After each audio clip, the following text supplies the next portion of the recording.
ನನ್ನ ಪತಿಗಳು ನನ್ನನ್ನು ಪಶುವಿನಂತೆ ದ್ಯೂತದಲ್ಲಿ ಕೊಡವಾಗಿ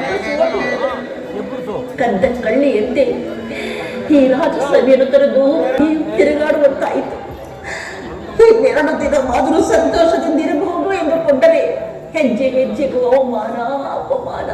ದೇವ, ಈ ದ್ರೌಪದಿಯ ಹಣೆಯಲ್ಲಿ ಇನ್ನು ಏನೇನು ಬರೆದಿರುವೆಯೋ ನಾ ಬೇರೆ ಕಾಣಿದೆ.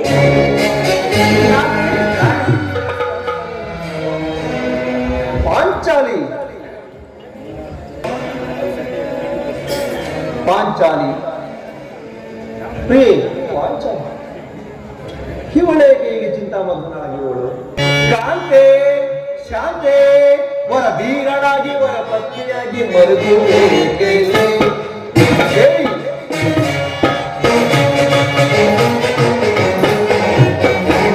ಕಾಂತೆ ಶಾಂತೆ ವರ ಧೀರನಾಗಿ ವರ ಪತ್ನಿಯಾಗಿ ಮರುದು ಪಾಂಡು ಪುತ್ರನ ಪತ್ನಿಯಾಗಿ ನೀನು ಪಾಂಡು ಪುತ್ರನ ಪತ್ನಿಯಾಗಿ ನೀನು ಚನ್ನ ಚಿಂತೆಯಿಂದ ಚನ್ನ ಚಿಂತೆಯಿಂದ ಕರುಗೋಪದಿಂದ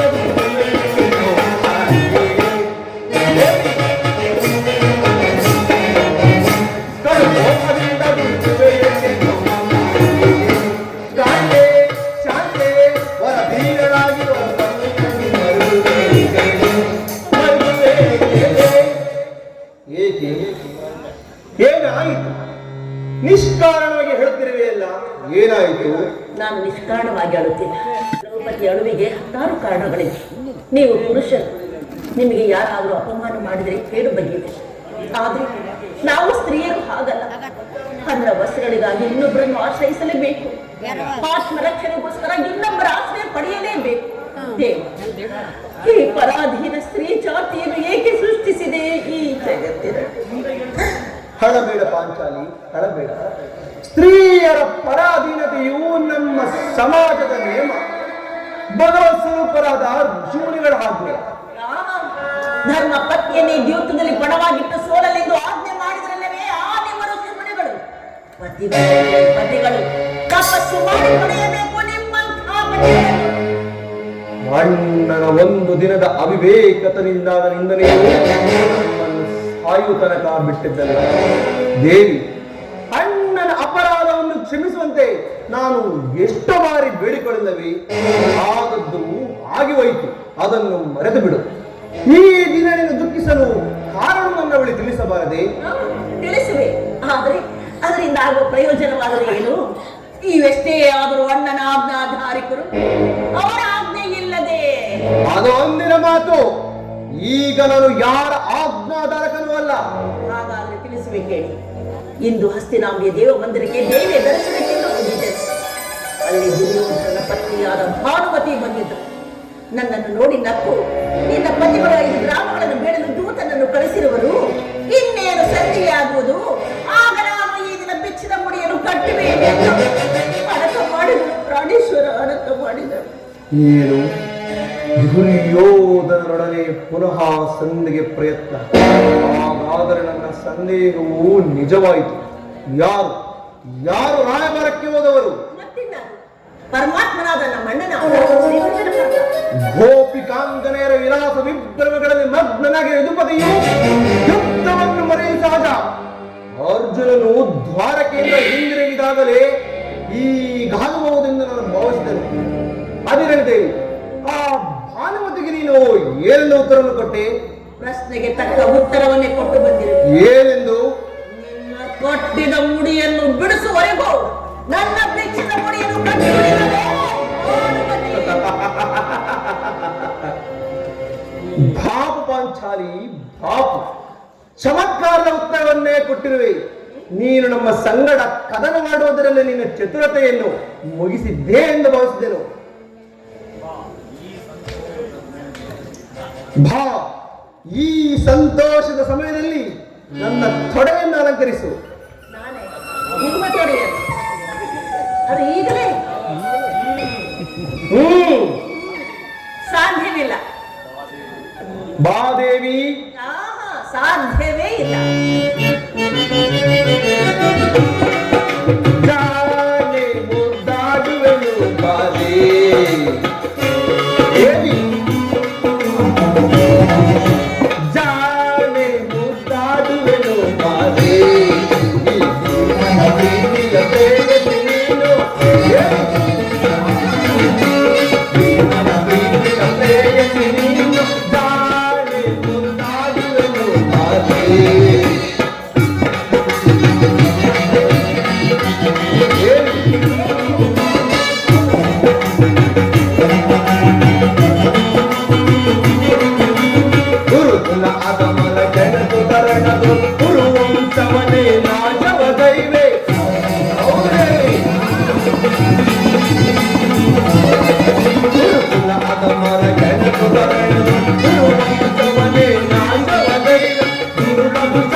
ಸ್ವಾಮಿ,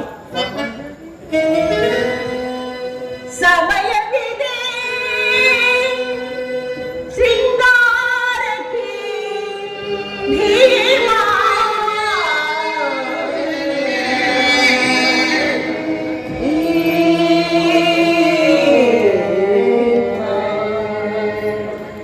ಸಮಯವಿದೆ ಶೃಂಗಾರಕ್ಕೆ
ತಮಗೆ ನೆನಪಿದೆಯೇ?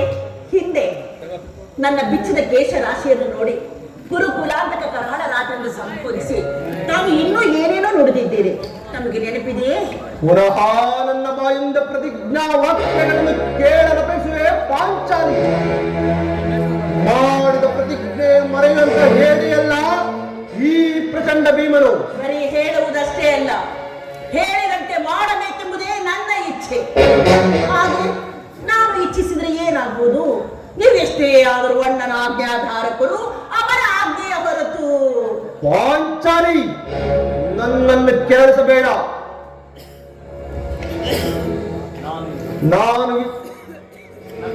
ನನ್ನನ್ನು ಕೇಳಿಸಬೇಡವೇ ಪಾಂಚಾಲಿ. ಈಗ ನಾನು ಯಾರ ಆಜ್ಞಾಧಾರಕನೂ ಅಲ್ಲ. ಸಂಧಿಯನ್ನು ಬಯಸುವವರು ಶಾಂತಿಯ ಪ್ರಸ್ತಾಪದಲ್ಲಿ ತೊಡಗಲಿ. ನಾನು ಯುದ್ಧವನ್ನು ಬಲು ಆತುರದಿಂದ ನಿರೀಕ್ಷಿಸಿರುವೆನು. ಧರ್ಮ ಪಾರಾಯಣ ಯುಧಿಷ್ಠರನು ದುರ್ಯೋಧನ ಅನಂತ ಅಪರಾಧವನ್ನು ಕ್ಷಮಿಸಬಹುದು, ಆದರೆ ನಾನು ಮಾತ್ರ ಕ್ಷಮಿಸುವುದಿಲ್ಲ. ಶೂಳ ಕೌರವನ ಬಾಳ ಗಳಿಸಬೇಕಾ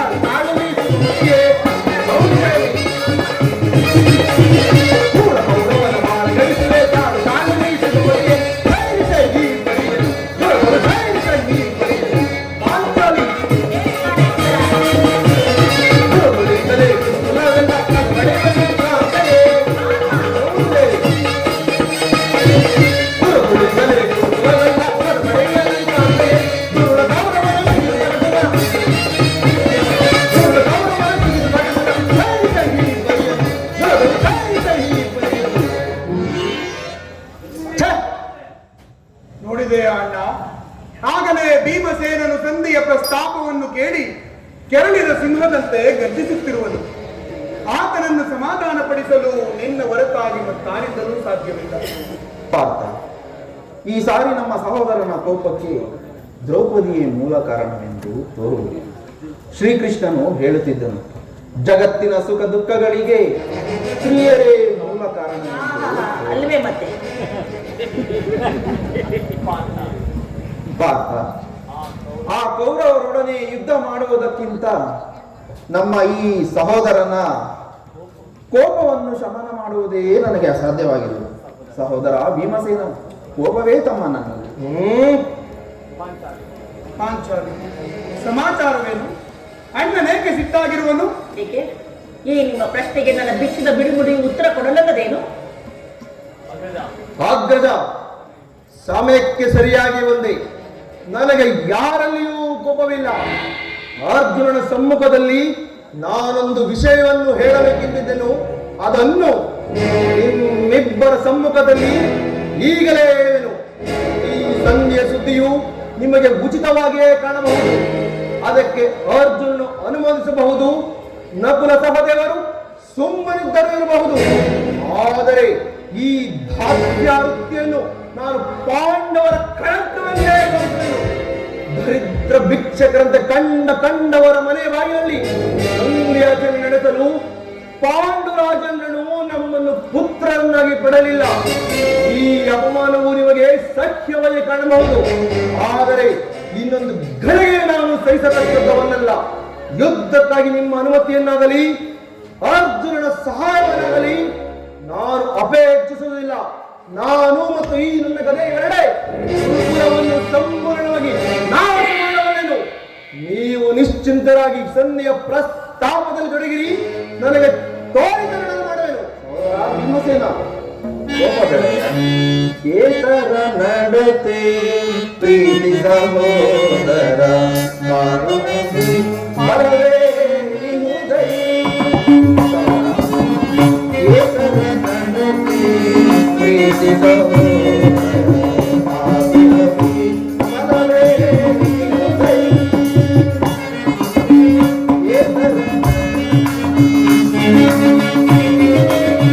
ಧರ್ಮ ವಿಚಾರದ ಮರ್ಮವನರಿಯದೆ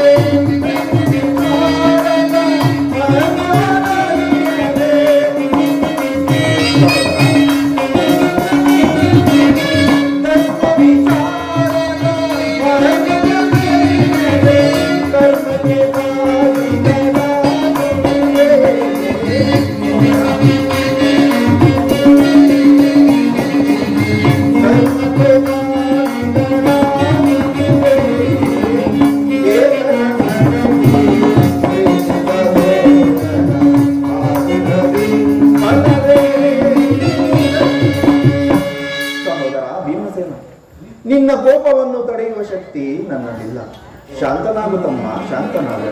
ಅಣ್ಣ ಭೀಮಸೇನ, ಧರ್ಮದನು ನಮಗಿಂತಲೂ ಹಿರಿಯವನು. ಆತನ ಇಷ್ಟಕ್ಕೆ ವಿರುದ್ಧವಾಗಿ ಯುದ್ಧವನ್ನು ಪ್ರಾರಂಭಿಸುವುದು ಬೇಡವಣ್ಣ. ಪಾಂಚಾಲಿ ನಾನು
ಧರ್ಮ ಅಧರ್ಮ ಎಂದು ನುಡಿಯುತ್ತಾ ನಿಜವಾದ ಕ್ಷತ್ರಿಯ ಧರ್ಮ ಏನೆಂಬುದು ಮರೆಯುವುದು ಉಚಿತವಲ್ಲ ಪ್ರಭು.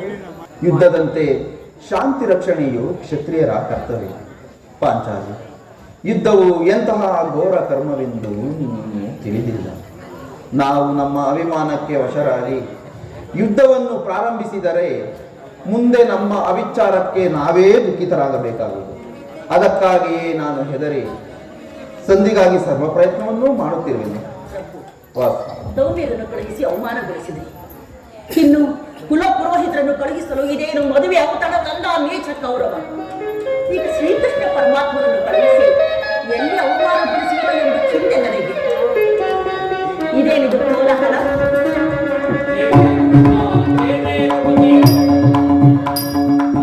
ಅರ್ಜುನ, ನಾನಿನ್ನು ಹೋಗುವೆನು.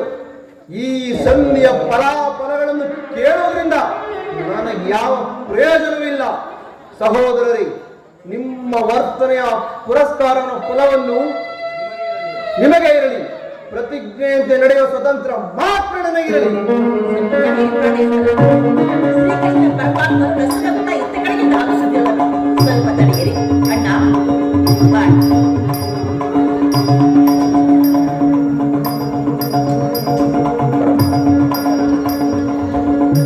ಪಾಂಡುಪುತ್ರರ ಪ್ರಣಾಮಗಳನ್ನು ಸ್ವೀಕರಿಸಿದೆ. ವಿಜಯಶಾಲಿಯಾದ ಧರ್ಮನಂದನ. ಪರಮ ಹೋದ ಕಾರ್ಯವೇನಾಯಿತು ದೇವ? ಹೋದವನಾರು ಕೃಷ್ಣನಲ್ಲವೇ? ಅಂದರೆ ಎಲ್ಲವೂ ಸಮರ್ಪಕವಾಗಿಯೇ ನಡೆಯಿತು. ಸಭೆಯಲ್ಲಿ ಏನೇನು ನಡೆಯಿತು? ಸಂಧಿ ವಿಚಾರವೂ ನಡೆಯಿತು. ಹೌದು ಧರ್ಮನಂದನ, ನಡೆಯಿತು. ವಾಂಚಾಲಿ, ನಾನಿಲ್ಲಿ ಇರುವುದಿಲ್ಲ. ಅವರ ಇಚ್ಛೆಯಂತೆ ಅವರು ನಡೆಯಲಿ. ನನಗೆ ತೋರಿದ ಮಾಡುವೆನು. ತಡೆಯಿರಿ ಪ್ರಾಣೇಶ್ವರ, ನಮ್ಮ ಅಣ್ಣನ ಮಾತಾದ್ರೂ ಮುಗಿಯಲಿ. ನಿಮ್ಮಣ್ಣನ ಮಾತು ಮುಗಿಸ್ತರಲ್ಲಿ ನನ್ನ ತಾಳ್ಮೆಯೇ ಮುಗಿದು ಹೋಗುವುದು. ಏನು ಪತಿ, ನಮ್ಗೇನಾಯಿತು? ಸಭೆಯಲ್ಲಿ ಏನು ನಡೆಯಿತು? ಎಲ್ಲವೂ ತಕ್ಕ ರೀತಿಯಲ್ಲಿ ನಾನು ನಿರೀಕ್ಷಿಸಿದಂತೆಯೇ ನಡೆಯಿತು. ನಾನಿನ್ನು ತಡೆಯಲಾರಿರು ಕಿಡಿಪತಿ. ಈ ನಿನ್ನ ಸಮಸ್ಯೆಯ ಮಾತುಗಳು ನನಗೆ ಬೇಡ. ಅಗ್ರಜನ ಅಪೇಕ್ಷೆಯಂತೆ 5 ಗ್ರಾಮಗಳಿಗೆ ಸಂಧಿ ಆಯ್ತೆ. ಭೀಮಸೇನ, ನಾನು ಹೋಗಿದ್ದದ್ದು ಅದಕ್ಕೆ ಅಲ್ಲವೇ? ಕೃಷ್ಣ, ಈಗ ತಿಳಿಯಿತು ನಿನ್ನ ವಿಮತ. ಅಜ್ಞಾತವಾಸ ನೆಪದಲ್ಲಿ ಅರ್ಜುನನು ಬಳೆಯನ್ನು ಕಟ್ಟನು. ಈ ಸಂಧಿಯ ವಿಚಾರದಲ್ಲಿ ನಮ್ಮೈವರಿಗೂ ಸೀರೆ ನಡೆಸುವ ಅಪೇಕ್ಷೆಯ ಯಾವ ವಾಗಣಿ ಪಾಂಡುಪುತ್ರ ನಿನಗೆ ಇಷ್ಟೊಂದು ಯಾಕೆ ಆಕ್ರೋಶ? ಭೀಮಸೇನ, ನಿನಗಿಷ್ಟೊಂದು ಅಸಹನೆ ಏಕೆ? ಸ್ವಲ್ಪ ಸಮಾಧಾನದಿಂದ ನನ್ನ ಮಾತನ್ನು ಕೇಳು. ಇದು ನಿನಗೆ ಹೆಚ್ಚಿಗೆ ಸಂಬಂಧಿಸಿದ ವಿಷಯವೆಂದು ನಾನು ಹೇಳಲಿಲ್ಲವೇ? ಸ್ವಾಭಿಮಾನ ಶೂನ್ಯವಾದ ಸಂಧಾನಗಳೇ ಈ ಭೀಮನಿಗಂತಹ ಸಂಬಂಧ. ಇದು ಅತ್ಯಂತ ನಿಕಟವಾದ ಸಂಬಂಧವಿರುವುದು. ಕೃಷ್ಣ, ಮುಂದೇನಾಯಿತು? ರಾಜಸಭೆಯಲ್ಲಿ ನಿಮ್ಮ ಸಂದೇಶವನ್ನು ತಿಳಿಸಿದರು. ಅವರೆಲ್ಲರೂ ಒಪ್ಪಿದರು. ಭೀಷ್ಮ, ದ್ರೋಣ ಮುಂತಾದವರೆಲ್ಲರೂ ಸಹ. ದುರ್ಯೋಧನ, ಆತನೂ ಸಹ. ಇಂದ್ರನೇ ಕಲಿಸಲಿಲ್ಲ. ಈ ದುರ್ವಾರ್ತೆಯನ್ನು ಕೇಳಬೇಕೆಂಬುದು ನಿನ್ನ ಇಚ್ಛೆ ಆಗಿತ್ತು. ಕೃಷ್ಣ, ಸಾಧಿಸಿದೆ. ಸಾಧಿಸು, ಬಹಳ ಚೆನ್ನಾಗಿ ಸಾಧಿಸು. ಸಹೋದರರೇ, ನಿಮ್ಮ ಅಪೌರುಷದ ಫಲವನ್ನು ನೀವೇ ಭುಂಜಿಸಿರಿ. ಅದರಲ್ಲಿ ಭೀಮನು ಯಾವುದೇ ಭಾಗವನ್ನು ಅಪೇಕ್ಷಿಸುವುದಿಲ್ಲ. ಜಾಜ್ಞಸೇನಿ, ನೀನು ನಿರಾಶರಾಗಬೇಡ. ಈ ಭೀಮನು ಬದುಕಿದ್ದರೆ ನಿನ್ನ ಸೇಡನ್ನು ತೀರಿಸಲು ಬಿಡನು. ಭೀಮಸೇನ, ಸ್ವಲ್ಪ ನಿಲ್ಲಯ್ಯ. ನೀನು ನಿಜವಾಗಿಯೂ ಹಿಡಿಂಬಾಪತಿಯೇ ಸರಿ. ಇಷ್ಟು ಕೋಪವಿಲ್ಲದಿದ್ದರೆ ಆ ರಕ್ಕಸಿಯನ್ನು ಆಳುವುದು ತಾನೇ ಹೇಗೆ ಸಾಧ್ಯ? ಸ್ವಲ್ಪ ಸಮಾಧಾನದಿಂದ ನನ್ನ ಮಾತನ್ನು ಸಂಪೂರ್ಣವಾಗಿ ಕೇಳು. ಕೃಷ್ಣ, ಸುಮ್ಮನೆದರನ್ನು ಕಾಡಬೇಡ. ಈ ಸಂಧಿಯ ಸುದ್ದಿಯು ನನಗೆ ಒಪ್ಪದು ಒಪ್ಪಲಾಗದು. ಭೀಮಸೇನ, ನಿನಗೊಪ್ಪುವ ವಿಚಾರವೊಂದಿರುವುದು. ಆ ದುರ್ಯೋಧನನು ನಿನಗೊಂದು ಪ್ರಿಯವಾದ ಸಂದೇಶವನ್ನು ಕಳುಹಿಸಿರುವನು. ಏನು? ದುರ್ಯೋಧನನ ಸಂದೇಶವೇ? ಹಾಗಾದರೆ ಅದು ಸಂಧಿಯಾಗಿರಲಾರದು. ಹೇಳು ಕೃಷ್ಣ, ಏನು ಆ ಸಂದೇಶ? ಆ ಸಂದೇಶವನ್ನು ಕೇಳುವ ಇಚ್ಛೆ ಇದ್ದರೆ ನೀನು ನನ್ನ ಬಳಿಯಲ್ಲಿ ಕೈ ಕಟ್ಟಿಕೊಂಡು ಕುಳಿತುಕೊಳ್ಳಬೇಕು. ಇಲ್ಲ, ನಿಂತಿದ್ದಂತೆ ಹೇಳ್ಬಿಡು. ಇಲ್ಲವಯ್ಯ, ನೀನು ಕುಳಿತುಕೊಳ್ಳದೆ ಹೊರತು ನಾನು ಹೇಳುವುದಿಲ್ಲ. ಕೃಷ್ಣ, ಏಕೆ ಪರಿಹಾಸ್ಯ? ಇದು ಪರಿಹಾಸ್ಯವಲ್ಲ ಭೀಮ. ನಿನ್ನನ್ನು ಕಂಡರೆ ನನಗೆ ಅಷ್ಟೊಂದು ಭಯ. ಎಲ್ಲಿ ಆ ನಿನ್ನ ಗದೆಯನ್ನು ಸ್ವಲ್ಪ ದೂರವಿಟ್ಟು ನನ್ನ ಪಾರ್ಶ್ವದಲ್ಲಿ ಕುಳಿತುಕೋ. ಆಗ ನಿನಗೆ ಆ ಪ್ರಿಯವಾದ ಸಂದೇಶವನ್ನು ಹೇಳುವುದು. ಆಗಲಿ, ಇದೋ ನಿನ್ನ ಅಪೇಕ್ಷೆ ಅಂತ ಇಟ್ಟಿರುವೆನು. ಈಗಲಾದರೂ ಹೇಳು, ಏನು ಆ ಸಂದೇಶ? ನೀನು ಕೋಪ ಮಾಡುವುದಿಲ್ಲವಷ್ಟೇ? ಅದು ಆಗಲಿ. ಹಾಗಾದರೆ ನೀನು ನನ್ನ ಬಂದಿ. ಅದು ಕ್ಷಣಕಾಲ ಮಾತ್ರ. ಆಗಲಿ. ಯಾಜ್ಞಾಸೆ, ನಾನು ಹೇಳಿದಂತೆ ಮಾಡಬೇಕು. ಕಂಡೆಯ ಮಾತನ್ನು ಎಂದ ಬರೆಯುವೇನೆ ಹೇಳೋಣ. ಹಾಗಾದರೆ ತೆಗೆದುಕೋ ಈ ಹಗ್ಗವನ್ನು. ಇದು ನನಗೊಂದು ಕಡೆ ಪುರಸ್ಕಾರ ರೂಪವಾಗಿ ದೊರೆಯಿತು. ಈ ಹಗ್ಗದಿಂದ ನಿನ್ನ ಪತಿಯ ಕರಗಳನ್ನು ಬಂಧಿಸು. ಅಣ್ಣ, ಇದೇನು ಪರಿಹಾಸ್ಯವೇ? ಇದು ಪರಿಹಾಸ್ಯವಲ್ಲ ಸಹೋದರಿ. ಶತ್ರುಗಳ ಎಡಮುರಿಯನ್ನು ಕಟ್ಟುವುದರಲ್ಲಿ ನೀನು ಮಹಾ ಪಂಡಿತೆಯಂತೆ. ಅದರಂತೆಯೇ ನಿನ್ನ ಪತಿಯ ಕರಗಳನ್ನು ಬಂಧಿಸಲು ಬರುವುದೋ ಇಲ್ಲವೋ ನೋಡೋಣ. ಭೀಮಸೇನ, ನಿನಗೆ ಆ ಪ್ರಿಯವಾದ ಸಂದೇಶವನ್ನು ಕೇಳುವ ಇಚ್ಛೆ ಇದ್ದರೆ ಪಾಂಚಾಲಿ, ಕೃಷ್ಣನು ಹೇಳಿದಂತೆ ನನ್ನ ಕರಗಳನ್ನು ಬಂಧಿಸು.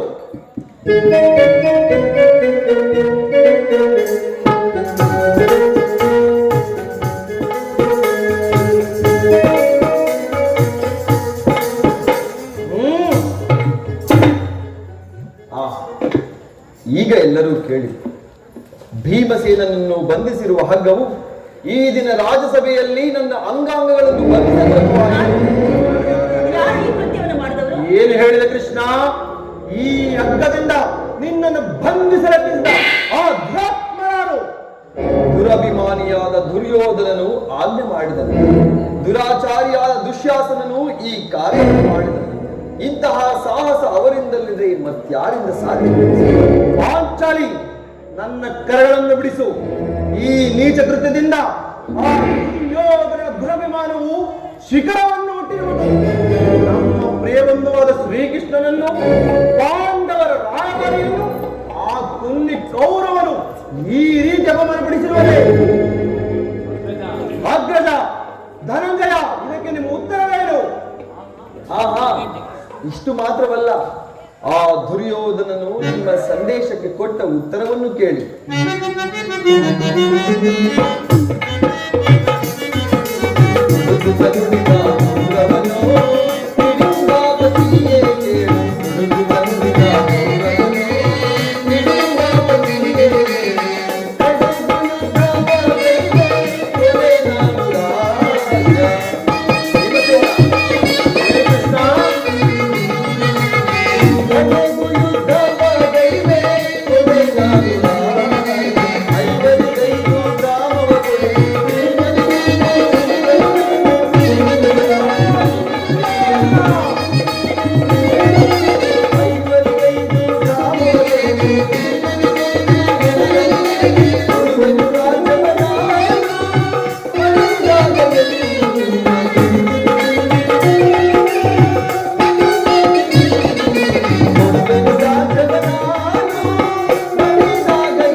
ನೀವು ಸಂಧಿಯನ್ನು ಅಪೇಕ್ಷಿಸುವುದಾದರೆ ಅದು ದೊರಕುವುದು ರಣರಂಗದಲ್ಲಿ, ಶಸ್ತ್ರಾಸ್ತ್ರಗಳ ಸ್ಪರ್ಶ ಸ್ಪಂದನದಲ್ಲಿ, ವೀರರತಿಕರ ಘೋಷದಲ್ಲಿ. ಈ ಸಂದೇಶಕ್ಕೆ ನಮ್ಮಗಳಿಲ್ಲಿರುವುದು ಒಂದೇ ಉತ್ತರ, ಅದು ಯುದ್ಧ. ನಾನು ಮಾಡಿದ ಪ್ರಯತ್ನಗಳೆಲ್ಲವೂ ವಿಫಲವಾಗಿ ನನ್ನ ಮುಂದೆ ಬಂದು ನಿಂತಿರುವುದು ಯುದ್ಧ. ಕೃಷ್ಣ, ನೀನೇ ತಿಳಿದಿರುವೆ, ನಾನೇ ಯುದ್ಧವ ಅಪೇಕ್ಷೆ ಪಟ್ಟವನಲ್ಲವನೆಂದು. ಸಂಧಿಗಾಗಿ ಸರ್ವ ಪ್ರಯತ್ನಗಳನ್ನು ಮಾಡಿದವನೆಂದು. ಅಗ್ರಜ, ನನ್ನ ಕರಗಳನ್ನು ಬಿಡಿಸು. ಬಿಡಿಸುವುದಿಲ್ಲವೇ? ಧನಂಜಯ, ನೀನಾದ್ರೂ ಬಿಡಿಸು. ನೀನು ಬಿಡಿಸುವುದಿಲ್ಲವೇ? ವಾಸುದೇವ, ನೀನು ಬಿಡಿಸುವುದಿಲ್ಲ ಬಿಡು. ನೀನು ಕಪಟ ನಾಟಕ ಸೂತ್ರಧಾರಿ. ಬೇಡ, ಯಾರು ಬಿಡಿಸುವುದು ಬೇಡ, ನಾನೇ ಬಿಡಿಸಿಕೊಳ್ಳುವೆನು.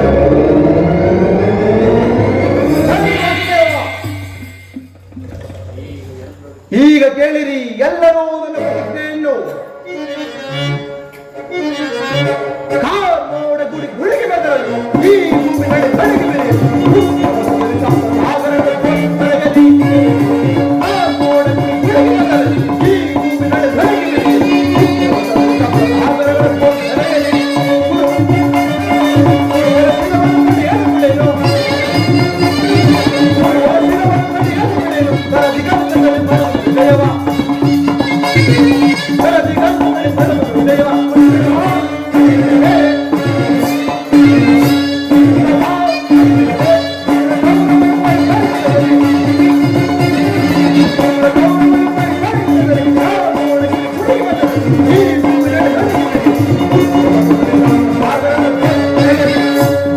ಈಗ ಎಲ್ಲರೂ ಕೇಳಿಕೊಂಡ ಪ್ರತಿಜ್ಞೆಯನ್ನು ನಾನು ವಾಯುದೇವನ ಅಂಶದಿಂದ ಜನಿಸಿದ್ದೇಂದ್ರವಾಗಿದ್ದೇನೆ.